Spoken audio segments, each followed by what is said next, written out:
waxaa maanta magaalada gaarisa lagu qabtay kulan dadweynaha looga qaybgelinayo xeerarka waaxda qaran ee u qaabilsan ganacsatada yaryar iyo kuwa dhexe ee magaalada gaarisa. kulankan waxaa ka soo qaybgalay ganacsatada waratada ah, kuwa yaryar iyo madaxda waaxyaha sida gaarka ah loo leeyahay ee gaarisa. dadweynahan ayaa laga qaybgeliyey isla markaana ra'yigooda ka dhiibtay hindisa sharciyeedka cusub ee xeerarka ganacsiga yaryar iyo kuwa dhexe ee 2025 ayaa u fududeyni doona ganacsatada yaryar iyo kuwa dhexe ee dalka in ay si fudud ku helaan lacagta iyo dhaqaalaha ay u baahan yihiin, in suuqyada ay u iibgeeyaan agabkooda iyo in ganacsatadana ay dawladda ka helaan taageerada ay u baahan yihiin. County Commissioner Gaarisa County Mudane Maxamed Ramadaan oo ka mid ahaa madaxdii qaran ee ka qayb galay kulankan ayaa ka dalbaday ganacsatada yaryar iyo kuwa dhexe ee Gaarisa in ay ka faa'iideystaan barnaamijyada caynkan ah iyo in ay fahmaan xeerarka degsan ee waaxda qaran ee ganacsiga yaryar iyo kuwa dhexe ee dalka.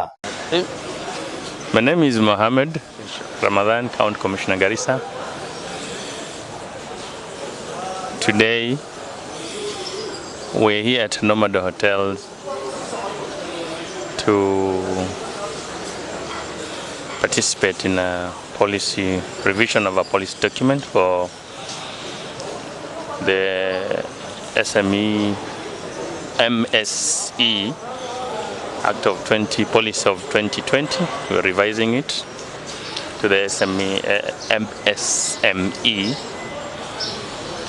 policy of 2025. A lot has happened in this country as far as the MSME is concerned. And we all know very well that the largest population in this country, close to 93%, depends entirely on the micro, small and medium enterprise for job creation, for income generation, as well as wealth creation. So it was vital to revise that policy to be in tandem with the many other policies, including BETA, like the bottom-up transformation agenda that is fronted by the Kenya Kwanza government. The participants are drawn from all sectors, that is from the business community as well as government institutions and other institutions dealing with the issues or matters relating to investment. So as is to encourage those who are not able to attend this function to look into that draft online and give their input, as well as share with the many who cannot have access to the internet. This country must grow, and the growth can only be achieved if we all play an active role. The times when there was abundance of income and free income is long gone. We must become so much engaged into creating wealth and income. We have to create jobs, particularly here in Gaarisa. We have to look at the very relevant sectors, that is agriculture, the retail industry and livestock, where there are opportunities to be exploited.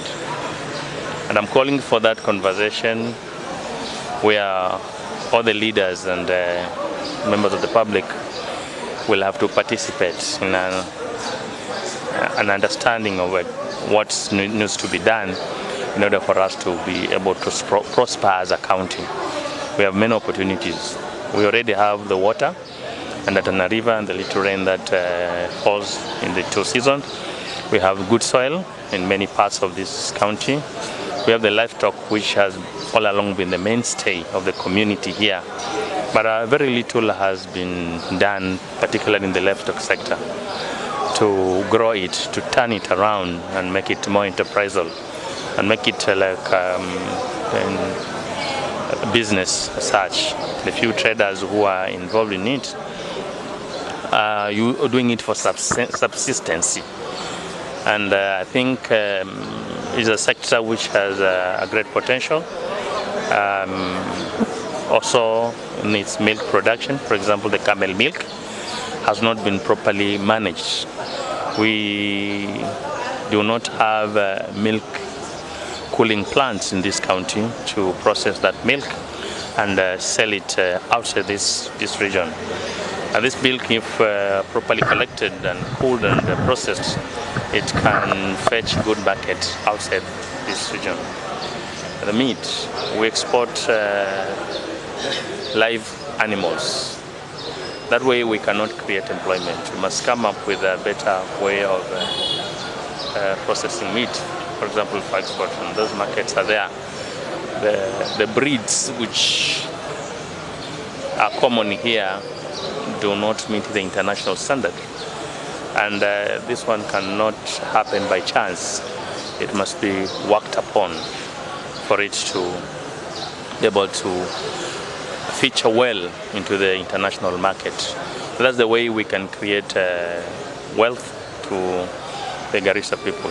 So this conversation is very, very vital, is very necessary, and we encourage people to participate actively in this particular policy in order for us to be able to bring a change in the way we do things. Thank you.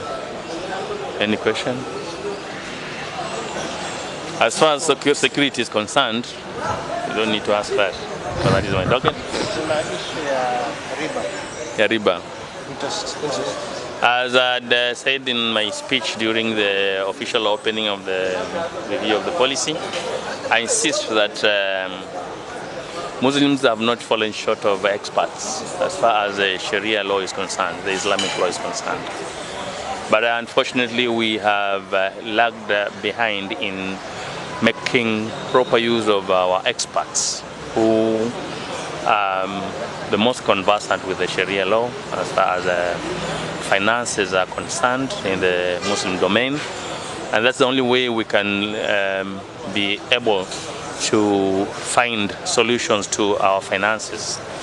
You know very well that interest is forbidden generally as far as the Quran goes, and it's categorically written in the Quran that usury and all that is not right.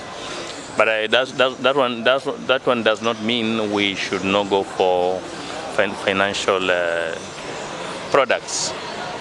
We as Muslims need to sit down and work out according to the Sharia law on how these products can be established in the different financial institutions, which will make them useful to the Muslim community and do the businesses in the rightful manner. So therefore, already we have a number of products in different banking institutions. These facilities are there. And we can interrogate them and find out exactly if at all they can measure up to the required standard as far as Islam is concerned. But we should not run away from looking for financial products in the banking facilities and institutions as well. Any question? As far as we're concerned, our security is good. We have tried our level best. We have enough security personnel across this county. We have managed the security of this town very well, and therefore we are highly encouraging those who would wish to invest in this county not to shy away. We are here to support one another.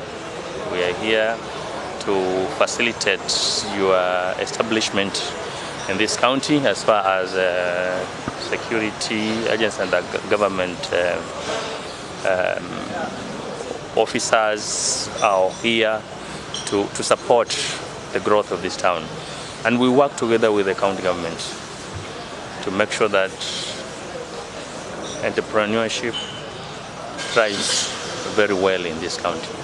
So the area is as safe as we know, and there's no cause for alarm on any part. And if someone wishes to travel into the hinterland and areas where they may feel like they're not secure, they can first of all consult with us so that we be able to guide them accordingly.